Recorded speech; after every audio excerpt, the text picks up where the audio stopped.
지옥문이 열리기 시작했다고 봅니다. 이번 통일교 의혹은 단순한 정치권 로비 의혹이 아니라 통일교 게이트 수준이라고 저는 봅니다. 지금 돈을 받은 의원 한 3명 정도가 거명이 되고 있는데 사실 따져보면 여야를 가릴 것 없이 한 130여 명 직간접적으로 접촉한 걸로 나오거든요. 어디까지 수사할지가 참 주목이 됩니다. 일단 민중기 특검 얘기를 하셨는데 민중기 특검은 분명히 문계기 수사, 편파 수사, 선택적 수사를 한 게 맞죠. 특검의 주장대로라면 권성동 의원 수사는 다른 데를 이첩했어야 돼요. 그거는 수사해놓고 이제 와서 통일교 민주당 의혹에 대해서는 완전히 선택적으로 뭉개고 넘어가다가 이제 와서 국수보로 넘긴 거 아닙니까?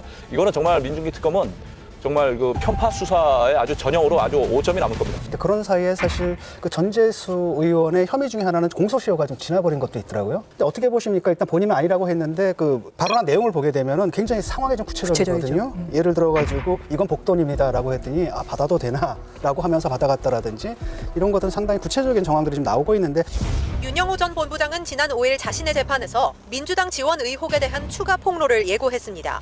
이 때문에 지난 10일 결심 재판에 이목이 집중됐지만 윤 전 본부장은 반성한다는 말만 남기고 입을 닫았습니다. 특검 조사와 관련해 세간의 화제가 된 진술은 내 의도와 다르다며 그런 진술을 한 적이 없어 조심스럽다고 말했습니다. 윤 전 본부장은 정확히 어떤 진술이 그렇다는 건지는 설명하지 않았습니다.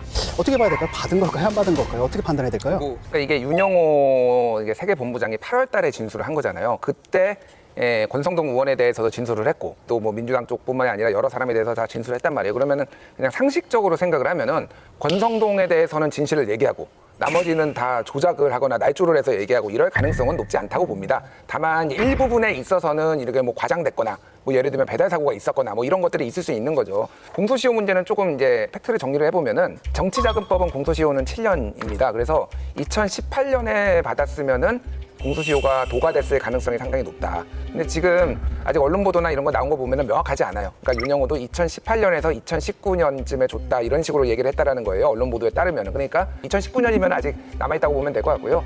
이게 이제 뇌물죄로 넘어가면은 달라지죠. 왜냐하면 뇌물죄 같은 경우에는 1억 원 이상이면은 15년이고요. 3천만 원에서 1억 원 사이면은 10년이니까 넉넉하게 지금 남아있는 상황입니다. 어쨌든 저는 이거 신뢰의 위기고 단순히 특검의 신뢰의 위기가 아니라 이재명 정부에 대한 신뢰의 위기까지 갈 수 있다고 봅니다. 그러니까 쉽게 얘기를 하면은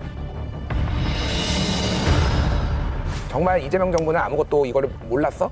이거에 대해서 보고를 안 받은 거야? 라는 의구심을 사람들이 가질 수 있잖아요. 그 부분은 상당히 뼈 아프게 좀 되는 상황이다 이렇게 봐야 될 것 같아요.